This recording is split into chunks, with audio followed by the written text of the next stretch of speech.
जैसा कि चार्ट में हम देख रहे हैं, नवम भाव के बाद हम दसम भाव पे चर्चा करेंगे। जन्म कुंडली में नवम भाव के बाद ये दसम भाव होते हैं। दसम भाव से हम क्या देखते हैं, किन चीजों को देखते हैं, आइए अब हम जानते हैं।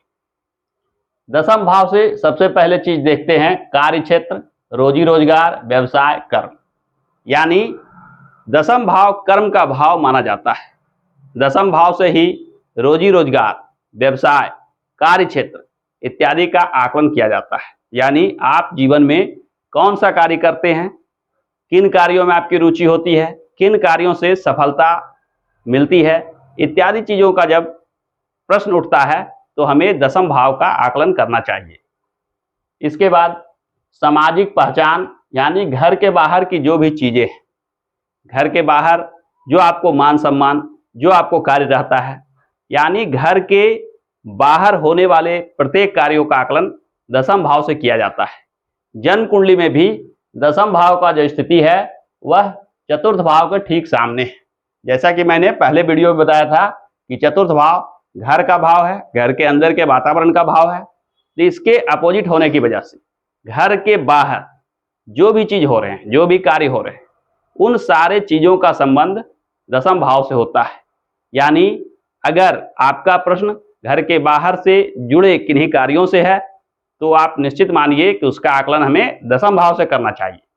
इसके बाद बाहर में सामाजिक छवि, प्रतिष्ठा, लोकप्रियता, यानी समाज में सामाजिक प्रतिष्ठा कैसी है। कोई कार्य आप बाहर में कर रहे हैं, लोग आपके बारे में क्या सोचते हैं, लोग आपकी क्या छवि बनाए हुए हैं, आपकी प्रतिष्ठा किस प्रकार की है, इत्यादि बातों का आकलन भी हम दसम भाव से करते हैं।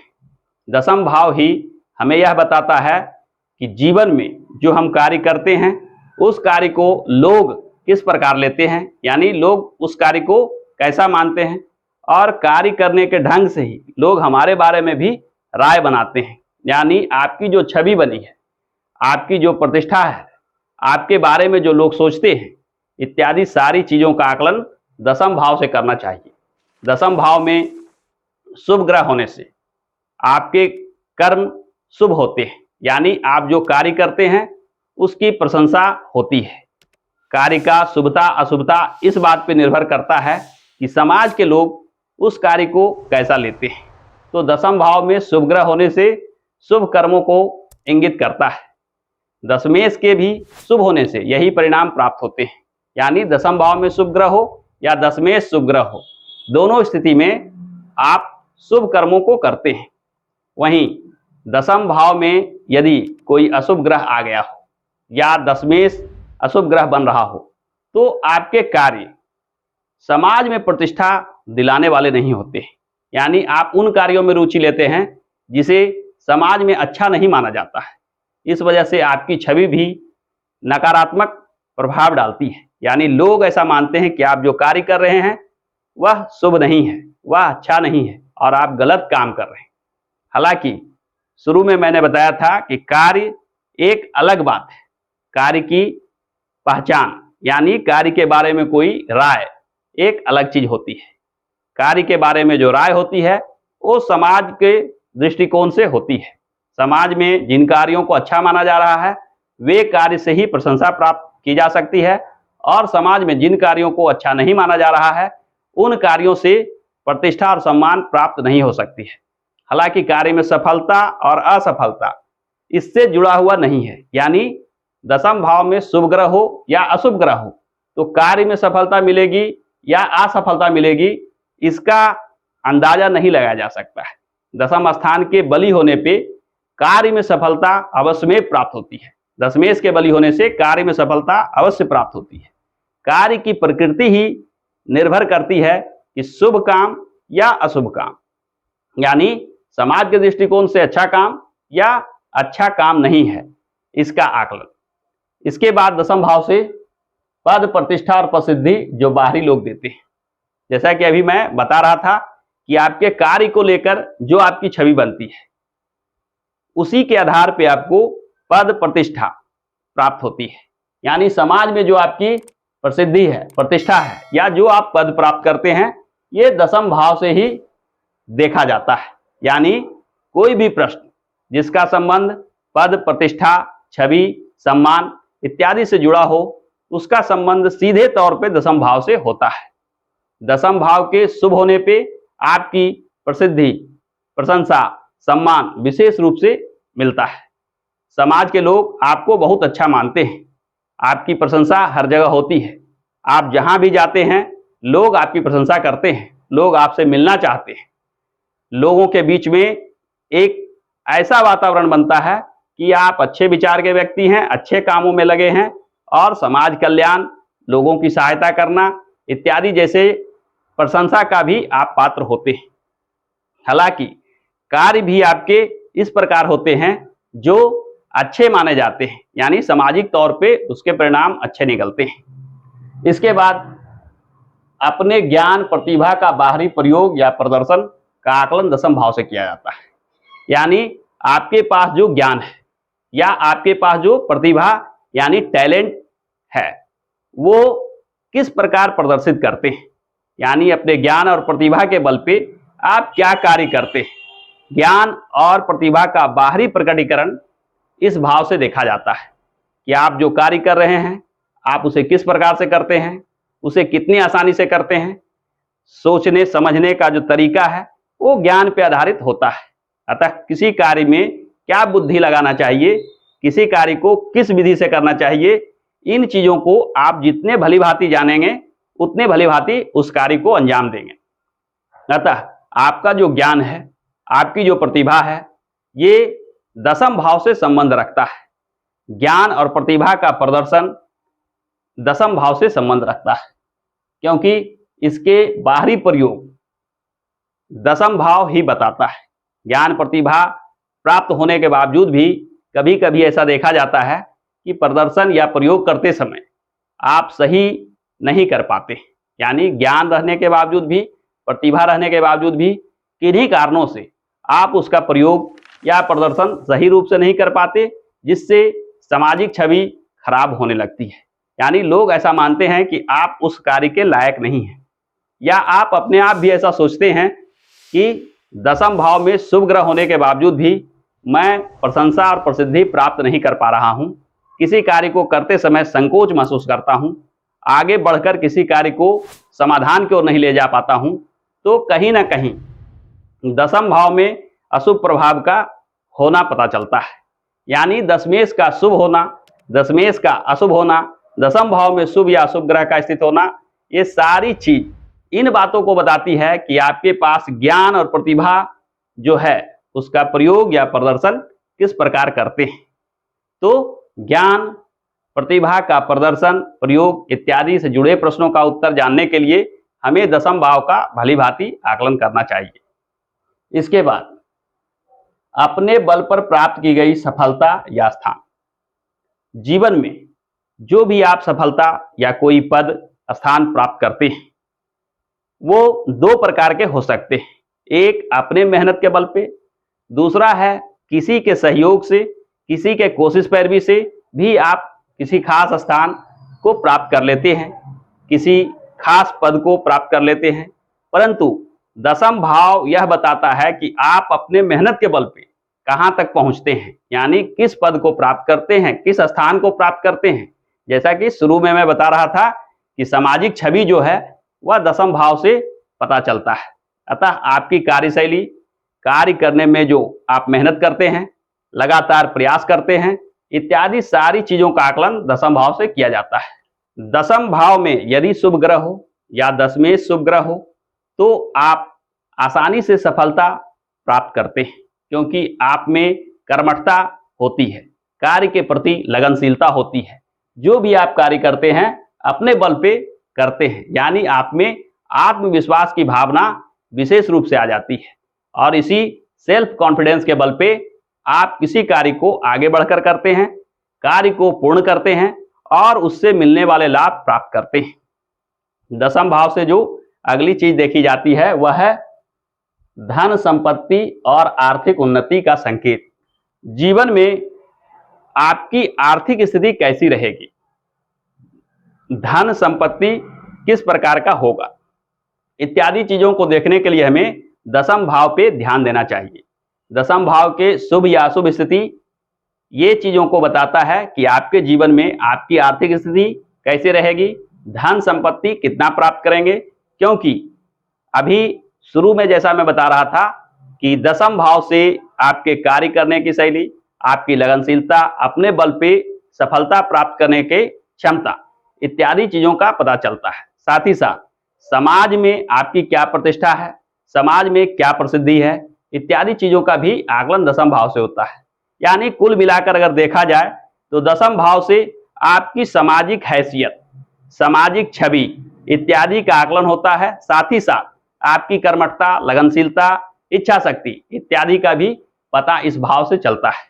अतः दोनों को मिलाकर अगर देखा जाए तो इन दोनों के परस्पर संयोग से आप जीवन में ऐसे कार्य करते हैं जिससे लाभान्वित होते हैं और कुछ कार्यों से धनार्जन, धन लाभ विशेष रूप से प्राप्त करते हैं।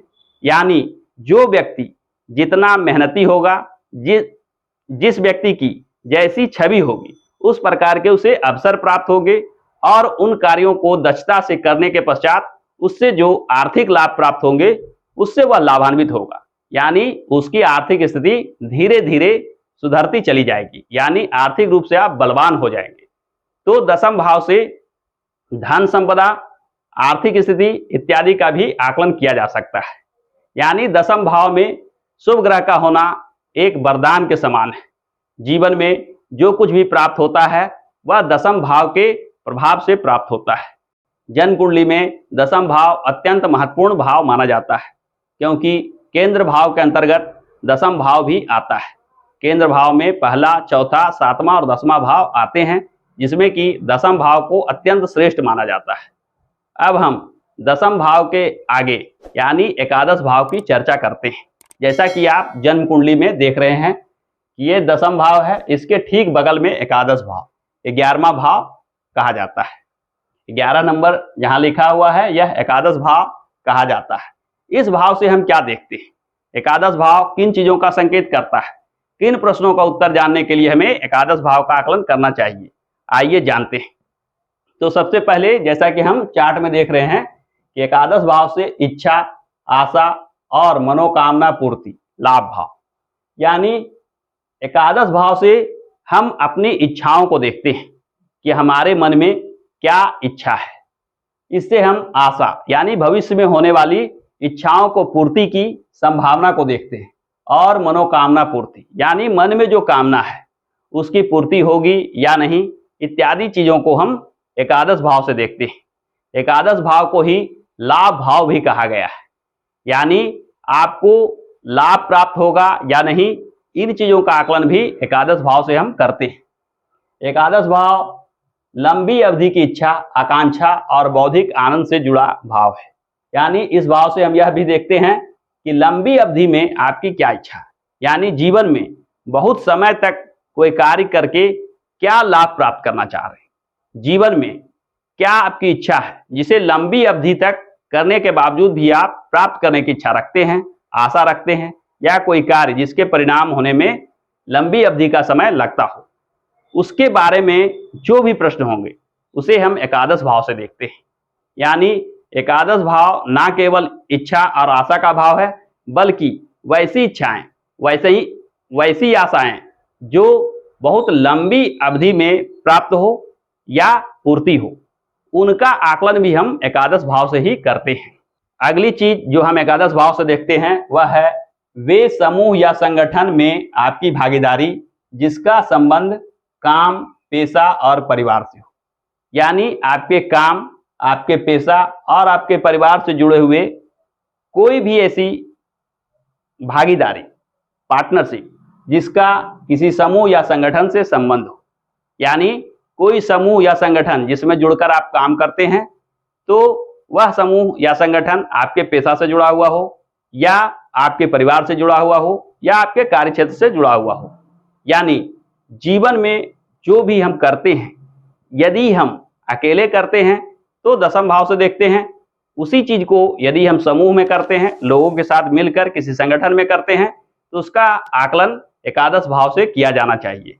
एकादश भाव से ही राजनीति क्षेत्र, किसी उद्योग समूह, किसी ग्रुप में जुड़कर काम करना, सहयोग के रूप में कोऑपरेटिव भावना से कोई काम करना इत्यादि चीजों का आकलन एकादश भाव से किया जाता है। एकादश भाव अत्यंत शुभ भाव माना जाता है। एकादश भाव आय का भाव भी माना जाता है, क्योंकि आय का भी आकलन एकादश भाव से किया जाता है। एकादश भाव न केवल लाभ भाव कहा जाता है, बल्कि जीवन में होने वाले समस्त आर्थिक लाभ, यानी धन संपत्ति के रूप में जो कुछ हम जीवन में प्राप्त करते हैं उसका आकलन एकादश भाव से किया जाता है। एकादश भाव यदि शुभ हो, यानी एकादश भाव में कोई शुभ ग्रह विराजमान हो, तो यह निश्चित मानिए कि आपके जीवन में इसके शुभ फल अवश्य प्राप्त होते हैं। वही एकादश भाव के स्वामी यदि शुभ ग्रह हो और शुभ स्थान पे स्थित हो गया हो, तो वह भी एक शुभ फल देने वाला योग बनता है। ज्योतिष शास्त्र के अनेक ग्रंथों में एकादश भाव और शुक्र से, चंद्र से, मंगल से युति के अनेक राजयोग का वर्णन मिलता है। यानी एकादश भाव किसी शुभ ग्रह के साथ, यानी एकादश भाव के स्वामी जो हों वो किसी शुभ ग्रह के साथ स्थित हो जाएं, तो यह एक उत्तम राजयोग का निर्माण करता है। यानी जो ग्रह जिसके साथ एकादश भाव के स्वामी बैठ जाते हैं, उसके स्वभाव के अनुसार और एकादश भाव के स्वामी के स्वभाव के अनुसार दोनों के मिश्रित फल से आप विशेष धनार्जन, विशेष लाभ प्राप्त करते हैं, जीवन में उन्नति और सफलता प्राप्त करते हैं।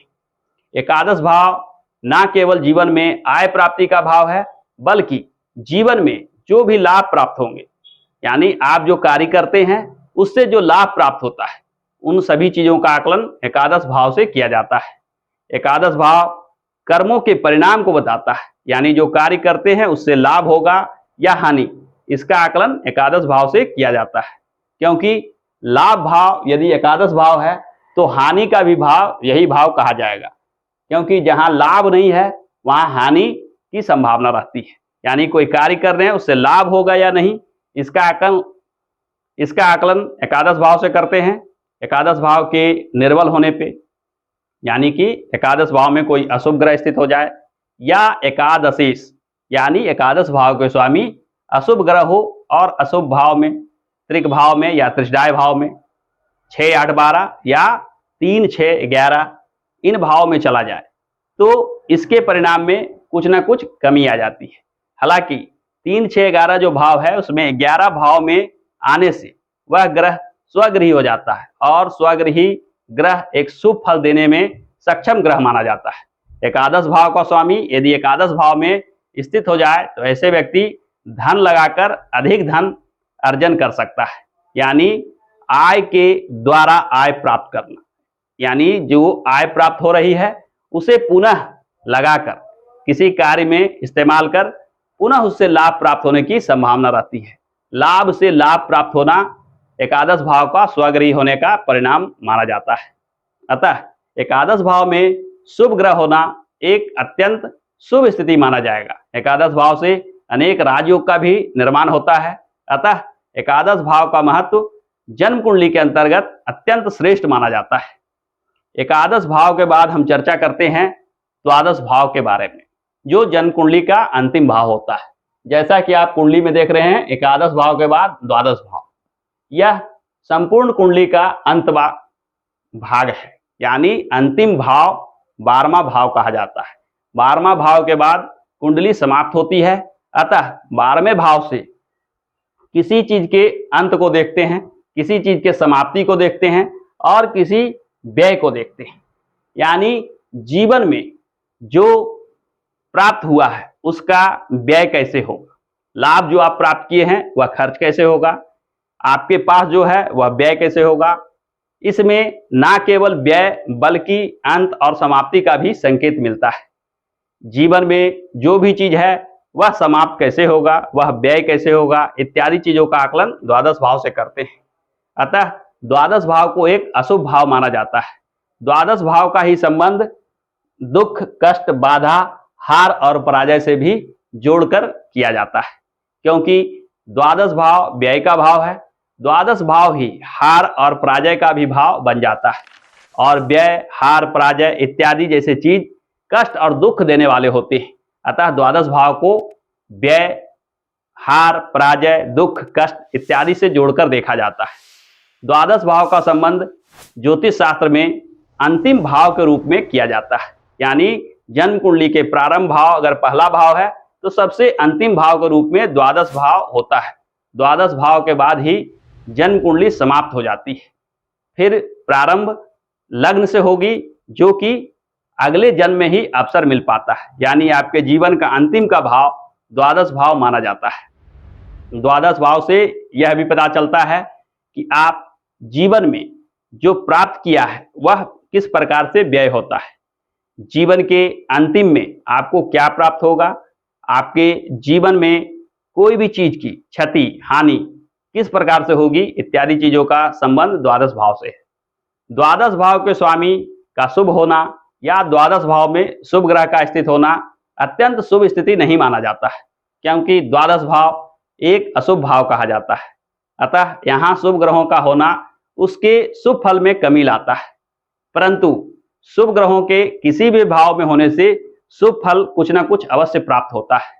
द्वादश भाव में यदि शुभ ग्रह हो तो यह निश्चित मानिए कि व्यय भी आपको शुभ कार्यों में होगा, ऐसे कार्यों में व्यय होगा जिससे आपकी प्रतिष्ठा और छवि बढ़ेगी। द्वादश भाव जो आय प्राप्त हुआ है वो जो व्यय होगा वो एक अच्छे कामों में होगा, यानी द्वादश भाव में स्थित शुभ ग्रह शुभ कार्यों में व्यय कराते हैं। द्वादशेश का शुभ होना, यानी द्वादश भाव के स्वामी यदि शुभ हो तो द्वादश भाव के स्वामी के रूप में ये शुभ फल देते हैं, यानी व्यय शुभ कार्यों में होगा। आपके द्वारा जो व्यय किया जा रहा है उससे भी आपको कुछ ना कुछ लाभ प्राप्त होगा। तो इस प्रकार हमने देखा कि जन्म कुंडली में जो 12 भाव होते हैं उसमें पहला से लेके 12वें भाव तक किन चीजों का संबंध इन भावों से है, यानी जीवन के किन क्षेत्र का संबंध इन भाव से है, पहला से लेकर 12वें भाव तक किन भाव से क्या चीज देखते हैं इत्यादि विषय को हमने जाना। तो आज के लिए इतना ही, फिर मिलते हैं ज्योतिष के किसी अन्य विषय के साथ। तब तक के लिए अनुमति दीजिए। आपसे अनुरोध है कि इस चैनल को देखिए, लाइक कीजिए, शेयर कीजिए और सब्सक्राइब जरूर कीजिए। धन्यवाद।